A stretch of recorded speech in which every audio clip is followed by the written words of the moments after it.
Welcome back to the Don't Stop Me Now podcast, where being negative can be a good thing and being positive can turn the motherfucking world against you. Hello, I am your HIV positive host, Miss Jennifer Lee Vaughn, and this is episode number 142.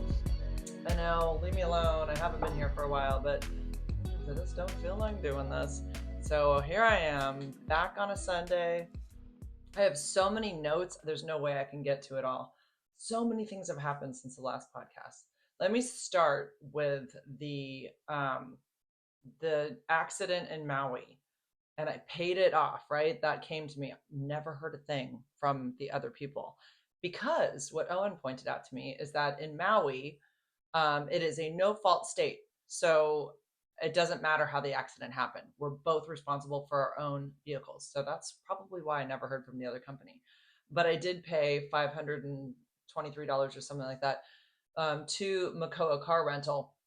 Someone had sent me, I don't know if it was a TikTok, that explained that many credit card companies do have liability insurance for car rentals for damage. Sure enough, I checked mine. It's a Disney Visa. Called them up. Well, I found it online first, and then I just called to confirm. They said yes. They gave me another number. They said you have to just get these pieces of paper in order. There's like 5 things that I need from Makoa Car Rental. They're very familiar with it. I've already spoken to Cindy at Makoa, and she's going to send me, hopefully by tomorrow, all of the paperwork that I need, including the estimates. And I'm kind of curious about that as well, because I didn't question anything. I just paid for it. So I'm curious to know if they have all of that. Did they have several estimates on fixing this little scratch on the bumper that cost $523? Now they're kind of being, like they're being nailed to the fence or whatever. Like they have to come up with the proof that they did look for those estimates and did obtain estimates, versus just charging me, a number that they came up with, which is, I kind of sort of feel like they might have done that. But so we'll see what happens. But Cindy was really nice, and I'm waiting for that information so I can run it through my credit card, my claim, and get my money back. So that's great. I'm very happy about that. I don't know who sent that to me, but thank you very much for sending that to me. Because yeah, I'm gonna get that 500 back, which is great, because I'm gonna put it towards my face. I'll get to that in a second. Someone had asked how I prepare my coffee. It is not morning. I won't lie. It's not morning. Normally, I always have my coffee in the morning. I do love coffee. There's not coffee in here. There's a little white wine, because I don't know, why not? It's Sunday night. But what do I use in my coffee? I just use a little creamer. What is it? It's that one in the blue container. Everybody uses it. It's like French vanilla, um, carnation. I don't even know who makes it. They make like a million flavors, and that one is the top seller. Obviously, I don't pour a lot in there, just a little bit, just a touch. I like to taste the coffee too, but I'm not really into black coffee. I mean, if there's nothing else available and there is no sugar and cream, I will drink it black. But that's not enjoyable. I don't know who likes that flavor all by itself. It's not good. It's raining. It's raining. It's 6 o'clock at night and it is raining. The Niners lost today. I'm not happy about that.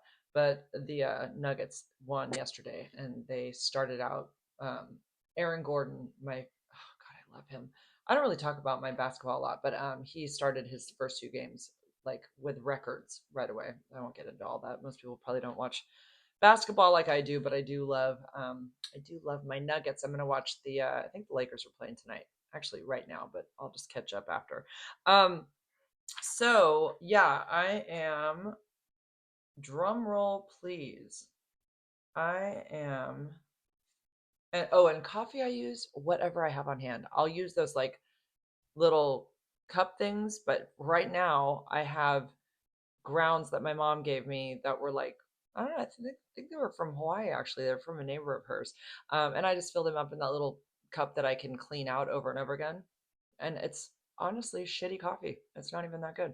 I like to do McDonald's a lot because it's cheap. I'm trying to get a free coffee through that Monopoly game bullshit, but I still haven't achieved one free item yet. So, or a 99-cent coffee. That doesn't ever seem to happen. I just pay $1.85 pretty much when I go through. Small, medium, large, all cost the same. It doesn't matter.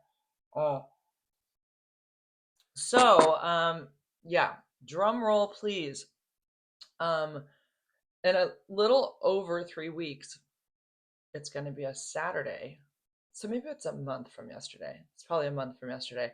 Um, November 22nd. I will be going under the knife with my Botox doctor, and he will be freshening up my old face.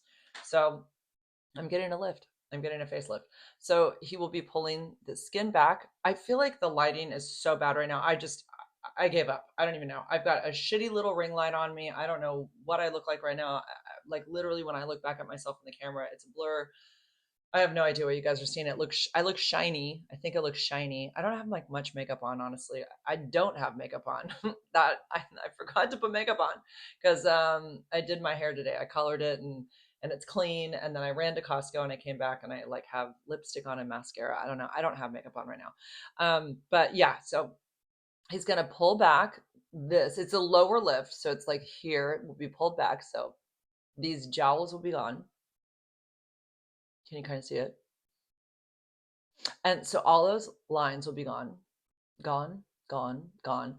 My neck, which in this position you can't tell, but if I could do this, you can tell. There's like just so much like the skin, and I've got the like it doesn't snap back. And if I'm like catch myself on the phone like this, I look like I'm like in a puddle of cake batter with the ripples that go out. That's what it looks like on my neck and all around my face. God forbid anybody is like with me and I'm on top and I'm looking down at them. I won't even let that happen because it's terrifying. So yeah, that's gonna be pulled back. There's a whole thing where they do something with those. There's these two tendons that I don't know if they tighten up. It was explained to me quickly. I'm gonna have a pre-op on the 5th, but they do something with that and they loosen it all up and then they pull it back a little bit. I will have a lower and upper blepharoplasty. So they'll take the fat out from under my eyes. So any puffiness under my eyes will be gone. Uh, I'm getting a little freaked out about the upper lids because I'm hearing a lot on TikTok about how you don't want to mess with your upper lids. Like it can really change the look of your face. Point in case would be, or case in point would be Zellweger, Renee. She doesn't look like the same person. Her eyes completely changed and it made her look different. Also, Bradley Cooper apparently is looking real weird right now, and everyone's talking about it. So I don't. They say the eyes are the mirror of your face, and you really don't want to fuck with your eyes. So I'm gonna talk to him on the 5th and say, is it absolutely necessary to do my upper lids? My upper lids have really not bothered me too much or anything. It's not like it's affecting my vision or anything. I think they. I think they. There's there's a little extra. I mean, I know when I put makeup on, I mean, there's the skin. It's older, like it sticks, and then it kind of goes back in place. But I don't know. We'll see. And then there's a whole CO2 burning. They're gonna burn the fuck out of my whole face and my neck. Um, I can go back to work in 10 days. So I'm doing this all during Thanksgiving break.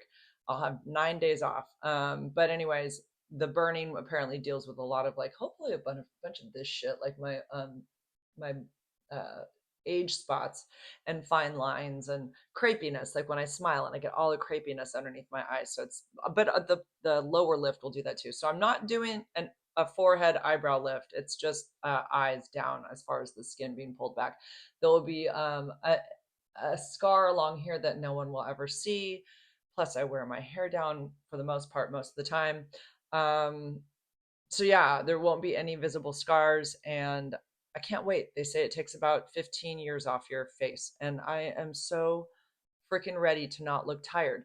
And what they say is typically people just look refreshed and they don't look like people honestly don't always know something's happened and they're like, but they just know something looks different and maybe better, hopefully better.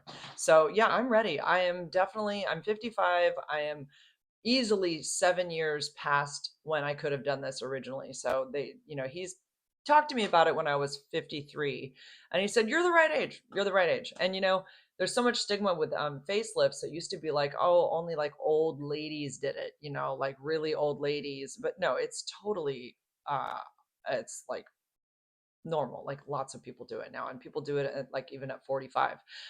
This will be my one and only though. I'm not gonna be doing facelifts every 10 years or whatever. But I still want to live a pretty fun life at least the next 10 years, maybe till I'm 70. I don't know, but I'm not, I'm active.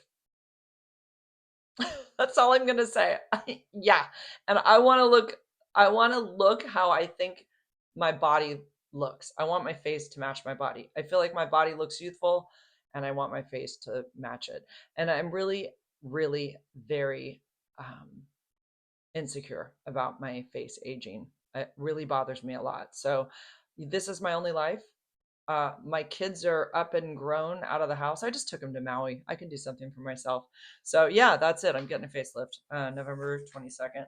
Yeah, maybe I'll actually come on here and do a do a do a podcast with my crazy, crazy um red face. I don't know. We'll see. I don't Who freaking knows how much I'm gonna really want to show it. But I did tell people on Instagram that I will document it. I will. I'm not afraid to show people like the before and afters and all that. So definitely do that. Okay, I just think this is fascinating. My son, where he went to high school, there's a 17-year-old there. I don't know if he's a junior or a senior.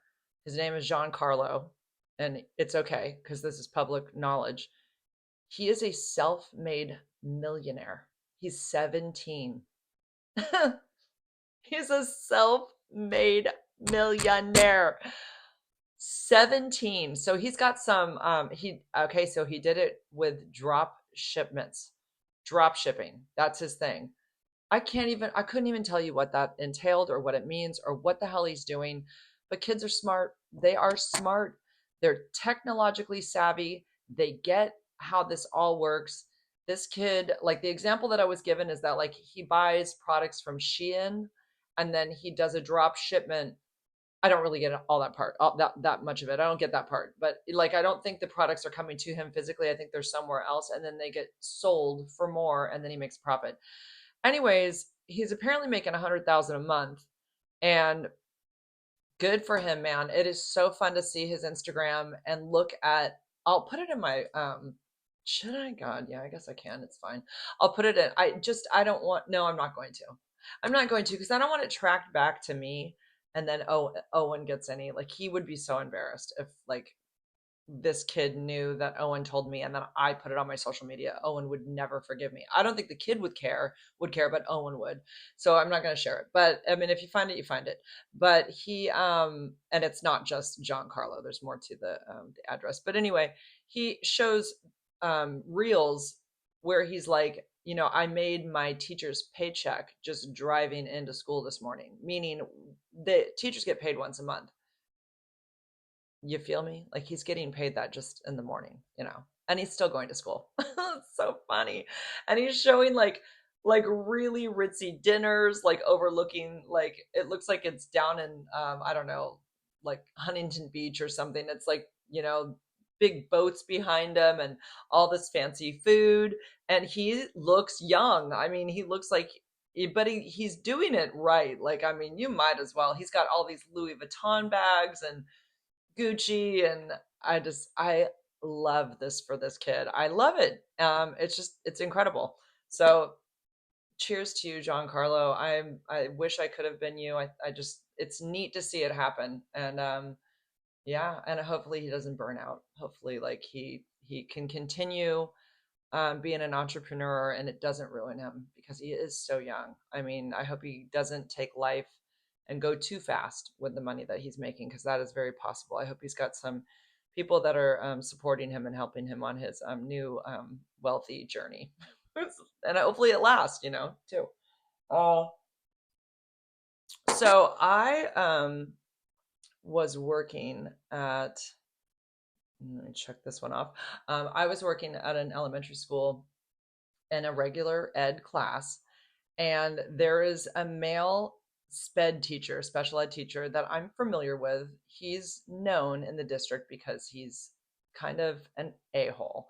and he's disruptive wherever he works. He gets everything his own way, and he's loud about it. So he's had lots of clashes at different schools. He's bounced around to different schools, but I don't know, they keep him for whatever reason. He's pretty good with the kids, I guess. That's probably the main part. But anyways, so, and let me just give you like like he's very like hippy dippy kind of, like he wears a button up shirt, like a Hawaiian shirt, button up, but he keeps the top button open just enough so we can all see that he's got this tattoo down the middle of his chest. It's like, dude, not appropriate. Like, button your shirt up, dude. Anyway, so, and he thinks he's better than everybody as far as teaching. Like he's very, very arrogant. You get that feeling from him too. I try to be nice. Like I was always very nice to him, but not anymore. And I will tell you why. But I knew about him, and I kind of knew how he was, um, how he could be set off. So I've always been, oh, hi, whatever. In fact, one of the kids that I had last year, he now has at his school, um, the student that I had. So I had seen that student when I've subbed at that school a few times, and ran up to him and gave him a hug because he was my student last year. And so Mr. I'm not going to say his name, would see me, and he was like, at first, like looking at me like, what's going on? It's like, yeah, that's my past student. So anyways, I'm like, oh, hi. I was really nice to him. Well, about, I don't even know, it was like 3 weeks ago or something. I was subbing a regular day class, and it was a fourth or fifth grade class. The kids were out of control, wild, obnoxious, not listening. Probably three or four in the group who just obviously hate being in the classroom because it's so loud. The rest of them are like, just, they were a lot. And I'm like, I get that every once in a while, a class that is just a lot. And it's problematic because it makes subs not want to come back and sub that class. And the teacher didn't more than likely start you got to start cracking the whip real tight in the beginning of the school year. Make it almost horrible for them about how it's going to be. Army sergeant behavior, right? And then you start to ease up, but they're so conditioned to like how it needs to be. This obviously hadn't happened in this class. They were out of control. So as a sub, they're going to be even worse, right? So it's just like, geez, this whole day, I'm just like, this is going to be a nightmare of a day. So somehow around 11:20, I got them quiet. They were reading and they were quiet. Every single one of them was quiet. I could not believe it. And everything else up to that point had kind of been a bust. I was like just barely getting through it. They're throwing paper. They're just like, I'm calling the office and no one's answering, like shit like that. Like no one's saving me. They know why I'm calling. And no one wants to deal with it.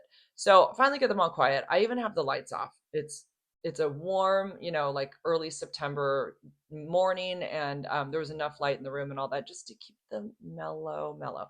So he comes to the door at 11:20.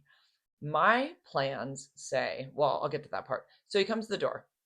He's got a student who looks roughly 10ish, maybe 11, I'm not sure, a male student who is probably on the spectrum. So it's one of his students. And he says, hi, we're here for PE. And I said, huh? Like, I'm like, totally, there's nothing in my notes saying like I'm taking his student for PE, or I don't know. It says what I'm supposed to do for PE, but I'm thinking, no, PE's not now. It's like at 11:45. So I'm like, I said, no, and I point to the board and I said, it's at 11:45. And he goes, no, it's now. And I'm like, let me go. No. So I go and grab the paperwork, and even him being at the door and talking is disrupting the flow, which is pissing me off. But I'm not letting him know that. So I bring my paperwork to him that the teacher has all the sub plans, and I point, and it says PE 11:45 to 12:05 or 12:15 or whatever it was. And he says, well, my student has lunch then, so that's not going to happen. I said, okay, so, and I'm looking at him like, do you not see that my kids are all silent? So I say, and I can just feel it. He's not giving in. He expects me to get all the kids up right now, disrupt the flow of all of this, and take everybody out for PE when I was guaranteed another basically 25 minutes of silence. 20? Yeah, 25 minutes of silence. and I'm taking it. I'm not disrupting the flow of this and taking them out. No freaking way.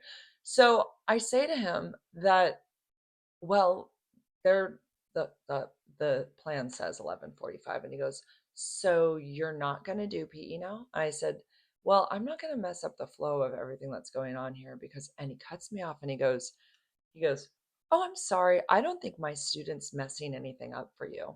Like he made it seem like what I was saying is your sped student is messing my life up. So twisted my words. And I'm like, "No."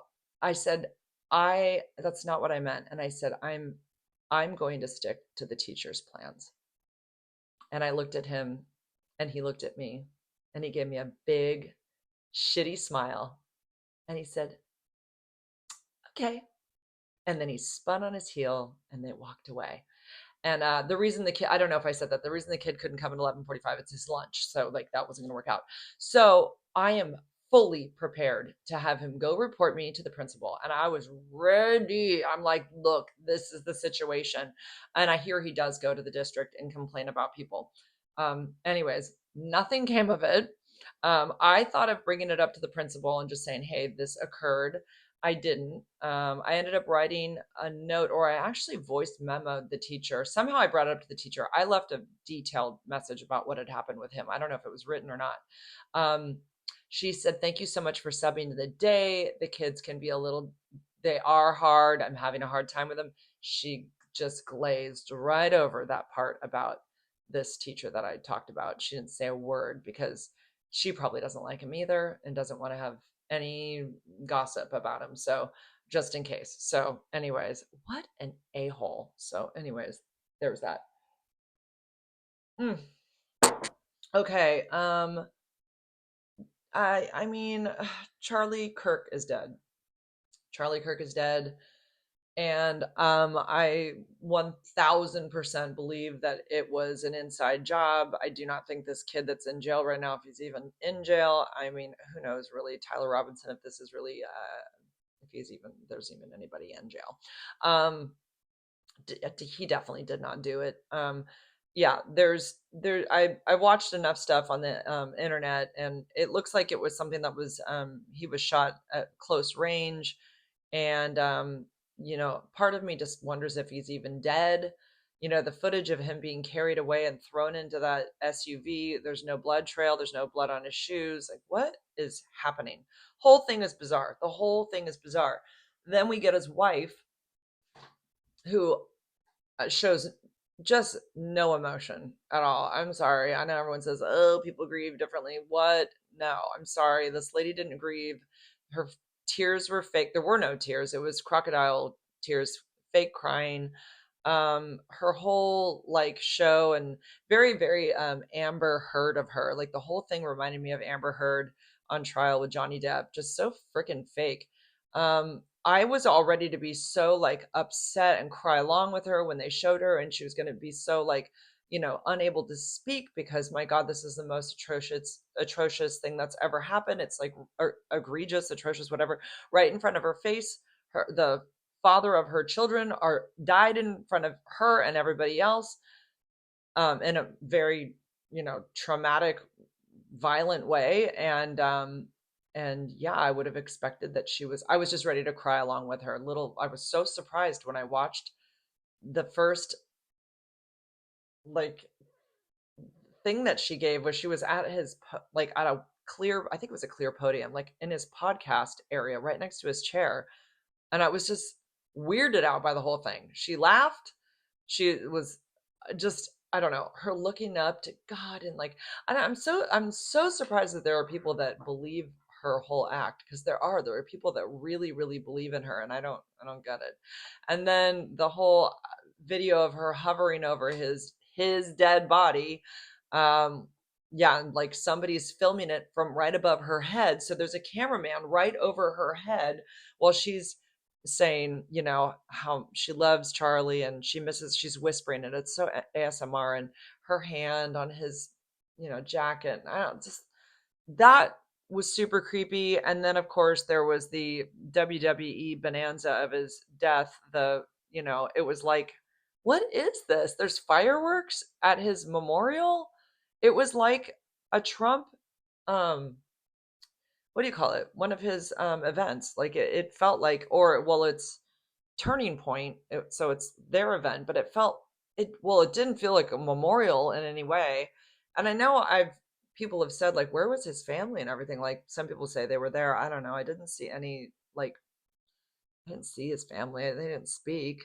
She did this whole thing where she's looking up at the sky and she's gonna forgive Tyler Robinson. It's like what? It's just so she's in on it. She's in on it. Like again, I don't like, is he even dead? I don't know what I just saw. I don't know what is going on. Then they clean up the crime scene immediately. There's no investigation. They cement they cement the area over like 2 days later or something, maybe the next day. I don't know. So there was there was no investigation. What? And the whole thing with the gun getting disassembled, reassembled, disassembled, reassembled, all this, like he's got time to do this and then throw it in the forest or whatever across the street. And then he goes to, Dairy Queen and gets a burger. I mean, really? This is just all so unbelievable. But of course, we'll never know. We'll never know. We'll never have the answers as to what this is all about, what it means. And I really hope that Candace, oh my God, her last name's escaping me. I know her last name. You don't have to write to me. I just can't think of it off the top of my head. Um, I know that her life could be potentially in danger just because she's, speaking so candidly about the fact that this is nothing adds up. And she's got, inside sources that are saying that what shot him definitely wasn't a whatever they call it. I don't know. Why does everybody know that terminology so well, by the way? A 30 odd six or whatever. Why does everybody say that like they know what that means? Like, what? Who is everybody a hunter? I mean, I don't know these bullet terms. I'm so surprised that so many people can rattle that off so comfortably. A 30 odd six, a 30 odd eight, I don't know, whatever the hell they call it. Candace Owens. But yeah, so she's talking about the fact that, of course, if it was that actual type of bullet and rifle, his head would have blown off. I mean, it wouldn't have been this clean little hole out of the side of his head where the blood was pouring out. His head would have blown up because they're talking about animals that get shot with those, things and what happens um, when they get shot. So it's looking like it was something that was really close by. Some people have said it was like the little clip-on microphone that actually shot him. Like, I mean, who really knows? I believe anything at this point, though, honestly, including that Trump is involved. So I know everyone knows that I voted for Trump, but um, and I'm still, you know, glad he's our president more than Kamala, or Joe. I mean, like hell no. But I mean, he's so sketch too. So like, I'm just like sketched out by the whole everybody in the government. I don't trust anybody. Oh, I think 9/11 was all an inside job. I mean, I think that plane that came down in Washington D.C. was shot down. We never landed on the moon. Like I am so like anti-government at the moment. I don't believe like freaking anything they do. California almost burned down because of Gavin Newsom and his mess down in the Pacific Palisades. Like 7,000 homes burned down because there was no water and they hadn't taken care of the brush, and it was just a tinderbox. It exploded and 7,000 homes burned up and 12 elderly people lost their lives. I mean, what a mess. Anyway, not anyway, but yeah, and I've always said the Trump shooting to me was very, very sketch. The whole thing looked fake. It looked like a Hollywood soundstage. The whole setup, his rally, that was the word I was looking for before. And I've, as a person who's been shot, I'm very, very well aware of the fact that you may not feel a bullet. So, okay, if a bullet goes, the bullet that went through my wrist, I didn't feel the bullet holes. Okay, I didn't feel that. What I felt is that it nicked a nerve in my hand when I was shot in my bank robbery. That nerve immediately made my hand hurt. Okay, so that is what I felt. This bullet hole, when the bullet traveled out of my wrist and went in my chest and came out underneath my arm, I've talked about this a million times. Never knew that it did that. Never knew until they cut my clothes off and they said that the bullet went through your chest too. I did not feel it at all. So my point is, with regard to Trump, is there is no freaking way that he felt this ear thing and then immediately grabbed his ear and dropped to the ground. No, sorry, didn't feel it. There's no way you would have felt that. And the speed that it would go through. By the way, his ear looks totally normal. So, okay, why is there not a little bit missing? Like, what? Like, come on, you guys. This is all just theater. They're trying to pit people against each other. I still don't like a lot of the left stuff that has come up. I'm not going to get into politics or anything, but yeah, there's still a lot of the stuff on the left that bugs me. But I'm by no means like rah rah rah Trump, because I think he's in on. I think that whole thing was made up, the shooting, to make him look good and get that one shot, with the flag behind him. Come on, what were the odds of that happening? That, to me, when I saw that picture, I got a weird feeling. I was like, something's not right. And then, of course, the ear thing. It's like, why isn't part of his ear missing? And he wouldn't have felt it. He would not have felt it. I guarantee it. So yeah, our government is weird for sure. And I'm sure they're just all covering up for Jeffrey Epstein shit. I mean, and Diddy and all of this. It's just all of it's crazy. It's crazy. Okay. Uh, a nurse friend of mine reached out to me, and this was just the other day. She said that a woman came in, a field worker, Spanish speaking, young, from Modesto. She was too far gone. They wanted to do an ECMO machine on her heart and lungs. It's something that's normally done. I think it's normally done on kidneys, but it's one for heart and lung. And I don't know what happened. It became too late or whatever. She died of PJP pneumonia, which is like the yeast version. I have bacterial pneumonia. She had the yeast. There was no saving her. She didn't know it when she got to the hospital, and shortly after passed away, but she had HIV and AIDS. She didn't know it. She left behind a 7-year-old son. So my friend said, please don't ever stop doing what you're doing. Keep speaking out, keep educating people. And she wasn't telling me to like say anything about what I talked about, because what I talked about wasn't just HIV awareness. What I talked about was that a man who just had to have sex with men, because that is how she got it. She got it from a man who had sex with men, and he had HIV and he gave it to her. And now she isn't just a person living with HIV who has to take medication. She is a mother who died and left a little boy without his mom. So that behavior, this DL behavior, this down low, gotta have sex with men, gotta do it, killed a mom. It killed a mom. Yeah, I don't want to be quiet about this, and I won't be. And I'm not going to sugarcoat it and say, oh, yeah, there's a chance it could have been a hetero guy. It wasn't. It wasn't. It was a down low motherfucker who gave this to this woman and brought her to the brink of death. And she died. And she left a kid behind. He has to live his whole life without his mom now, because of a man who couldn't stop himself from having sex with a man.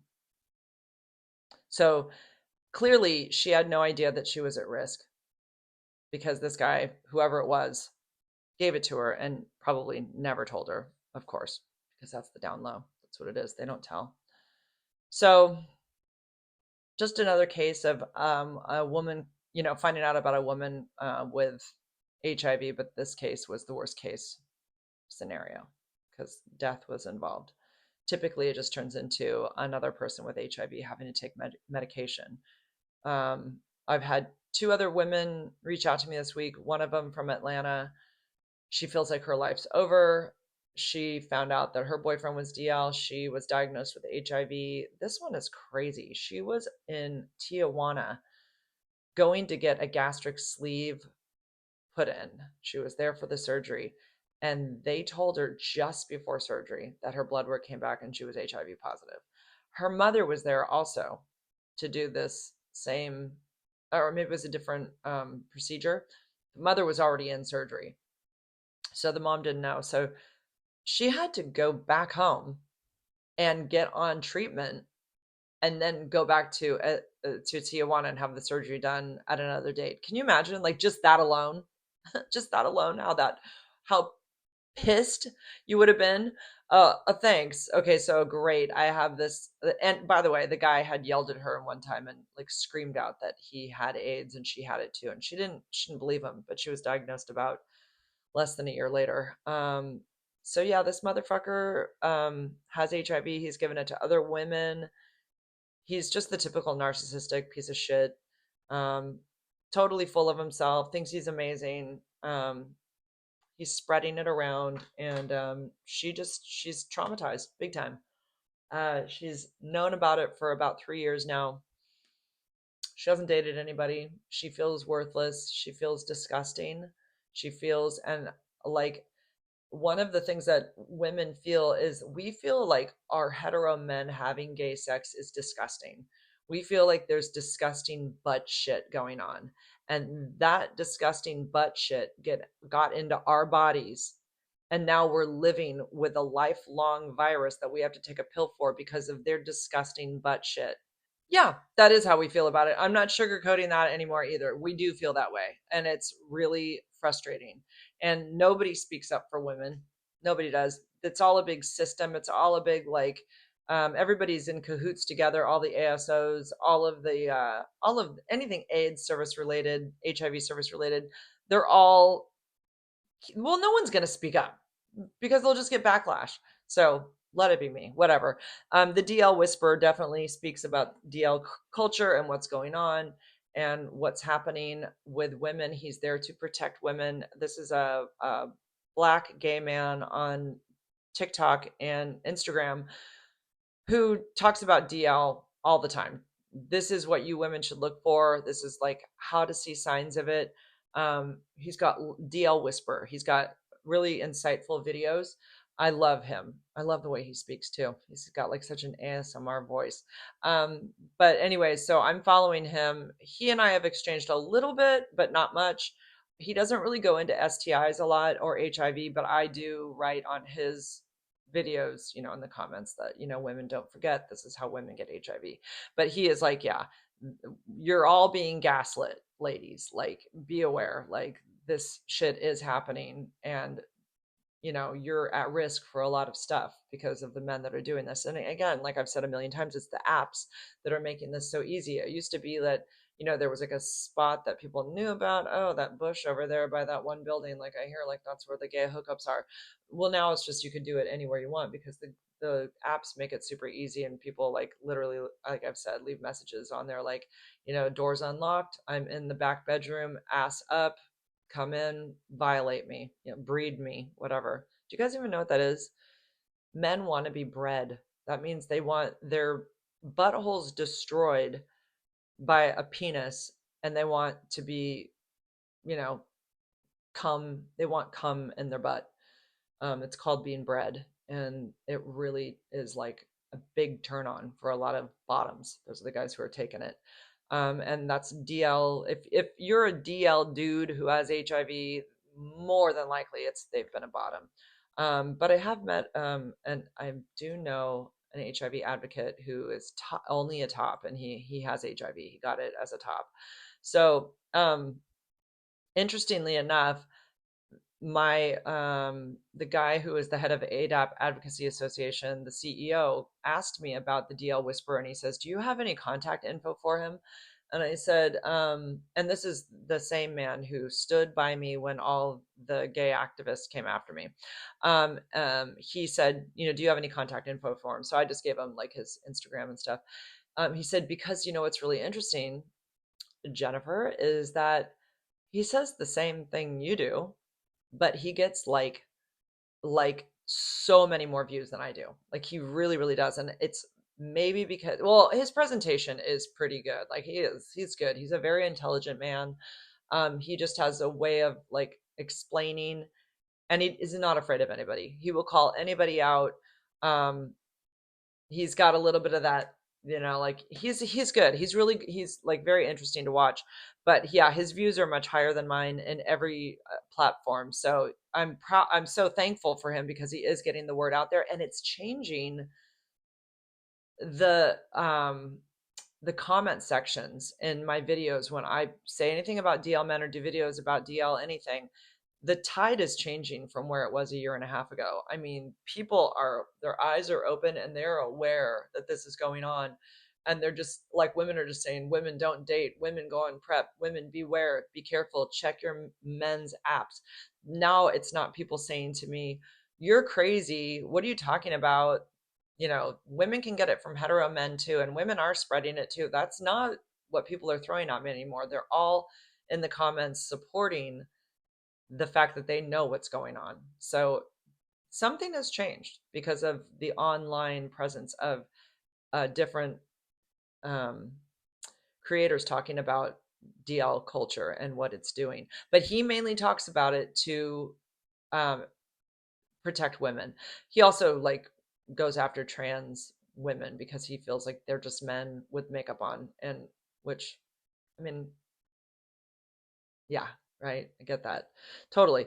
So, yeah, he's like not into all the delusion, and I'm not either at all. And I'm like, by the way, I'm done with the whole fucking pronoun bullshit. Like, how many meetings did I have to go to during 2020, like on Zoom, where I had to fucking say my pronouns? So stupid. So, like, really? My name is Jennifer Vaughn. I'm not going to say I'm a her, she, her, whatever. If you can't figure that out, too bad. And by the way, I went to a training. Oh my God, I was so mad. I went to a training about 3 weeks ago, and it was Kid Power was the name of the company, and it was an after, like, it was like a 6:30 meeting. I went for like an hour, and they always want to do role playing and all that bullshit. I hate that. I wish they would just stop with the dumb role playing at these like teacher type meetings. It's just no one likes to do it. It's so dumb. So, anyways, the lady volunteers me. She brings me up to the front of the group, and I'm in like a room of like 20 people basically. And she goes, "And what is your name?" I said, "Jennifer." And she goes, "And she says, are your pronouns she, her?" What? What? So I'm completely shocked that she asked me this. And I'm like, yeah, like I did not, couldn't even understand why this even needed to be asked. So, because I was just going to pretend to be a child and she was going to, run some things past me and we were going to have this like little dialogue. But all she needed to do was ask me, was my name what was my name? And my name was Jennifer. That's it. Like, did not need to ask my pronouns or if my pronouns were she, her. I was so floored. I couldn't concentrate on the rest of the meeting. I was literally shaking. I was so mad. So I went home. I told a couple people, and I decided the next day to report it. And I had like an opportunity through like a link that they sent me about how was, your training, and would you have anything you want to add? Oh yeah, I have a lot I want to add. So I wrote um a pretty nasty um what do you call it, review of like what had happened, and I explained exactly in a lot of detail and how it made me feel and how I couldn't even continue on with the training with a clear mind because all I could think about was the fact that she asked me that. Because did she think I look like a man? Because she just embarrassed me in front of all of these people that I didn't know. I never heard anything back from them. I hope she was reprimanded. Salacious, that was the word I was thinking, a salacious review.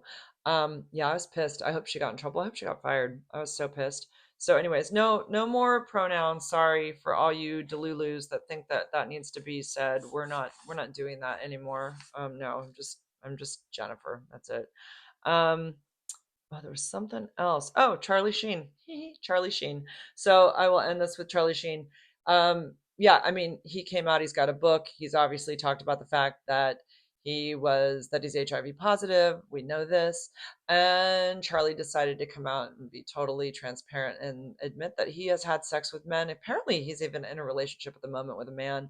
There was some articles about that after he admitted to having sex with men. So he keeps saying it. It was like he flipped the menu over and he was like, oh, there's also these options. So, and I'm sure a lot of it was meth induced sex and all of that. But if he's dating a dude now, then maybe he always liked men and it's just out. But yeah, I guess Charlie's gay. I don't know. But anyway, definitely cleared up any confusion about how he got HIV. But it's funny, when I did a video about it, there's still people in the comments saying they want to give him the benefit of the doubt. Well, it still could have been from drugs. Okay, the odds are very slim that it was from drugs, and it would be intravenous drugs. The guy is a multimillionaire. You don't think he can afford needles? You think he's just picking up stray needles off the table? I mean, it's possible, but it's very unlikely. Much more likely that he got it from sex with a man. So even though I did a video about it, and you know, and in my mind, I'm like, yeah, that's the answer. We now know. And this makes Magic look real stupid, because like he needs to come out and just fess up, because dude, yeah, you're the only hetero man who's claiming to get it from a woman. um in fact, I had an advocate reach out to me who has had some backlash. I'm still trying to get to the bottom of it, but he's had backlash from the community, and he's not speaking to all of the same people that I'm not. He says Rafe Darazi is a douchebag, and so is Carl Schmidt. He goes, they're just a bunch, they're fake. Everybody's performative. He had nothing good to say about Bruce Richmond, who also did not support me during all of that shit in June of 2024. This person basically said, you know, it says on the CDC website that it's 1 in 2,500 cases with regards to women giving it to men, which would be 0.04%. He goes, it's more like 1 in a million. He goes, we all know this. It's like 1 in a million. He goes, all of those people that threw you under the bus, who made you feel like you were crazy and that it was a hetero thing, they all know. They all know it's not. They all know it's fucking not. And they all know how women are getting it as well. And they're all pieces of shit. So, anyways, he pointed that out to me, obviously, that it's more like 1 in a million. And so yeah, Magic, 1 in a million. Okay. Okay. Yeah, not that you're on the down low or anything, please. So hopefully Magic will fess up at some point, but I doubt it. Doubt he will. So and then the other thing about Charlie is I had done this reaction video to him. Well, here, I'll put it on my YouTube channel. It won't be here on my, I don't know. Maybe I'll figure out a way of putting it on my podcast. You'll just hear the audio. If you could have one do-over in your life, I guess only one. Somebody's pretty cheap with the do-overs out there. Right. What would it be? The one that's like really true. It isn't the one that I'm supposed to say. Sorry. Fucking tattoos. Oh. Sorry. No shit. HIV is easier to deal with than fucking tattoos. Okay? Can't take a pill and make your fucking tattoos disappear. Was all of that just out loud? Yeah, I know. I don't care. I don't care anymore. But anyway, so I'm reacting to this interview with him and David Duchovny, and he's saying, you know, that he, you know, HIV is easier than having a tattoo because, you know, tattoos you can't remove with a pill a day, which HIV is just a pill a day. So I did that reaction video, and in posting that video or that reel, it asked me on Instagram, do you want to ask Charlie Sheen to be a contributor to the video? Or contributor, is that what it is? I think that's it. I think that was the word. And so I slid the little thing over and I said, sure, of course, I'm going to invite him to collaborate. That was it. I'm going to invite him to collaborate. Did I ever in a million years think that Charlie Sheen would collaborate with me? No, of course not. But the Sunday before last, I got a notification that Charlie Sheen had accepted my collaboration. What? So I flipped the fuck out and then did this video. I had to pull over. Get the fuck out of here. Charlie Sheen fucking knows who I am now. Charlie Sheen knows Jennifer Vaughn now. No fucking way. No fucking way. Oh my God. Charlie, let's do coffee. Come on. Hit me up, dude. And then I thought for sure Charlie and I would be in contact. We were not, unfortunately, because Charlie's dating a man. And I, you know, he probably has a media team that did that anyways. But it was pretty exciting. It was a pretty exciting Sunday, feeling like I might be on the verge of meeting Charlie Sheen. and maybe he knows about me now. I mean, that was kind of exciting, but nothing came of it. I said I would sign an NDA, whatever, and I would. And well, if that happens, you'll never hear about it. But I would still love to meet him and talk to him about HIV or whatever. But what am I gonna do? Talk to him about shit he already knows, and all I'm gonna want to do is spill the beans that I talked to Charlie Sheen. So probably not a good idea for me to meet him. I would have a hard time keeping my mouth shut. That is for sure. Okay, gonna wrap this up. I hope you all are well. And I don't know, don't expect one of these soon. I'll do them when I feel like it. Have a good one, you guys. Have a great week. Bye for now.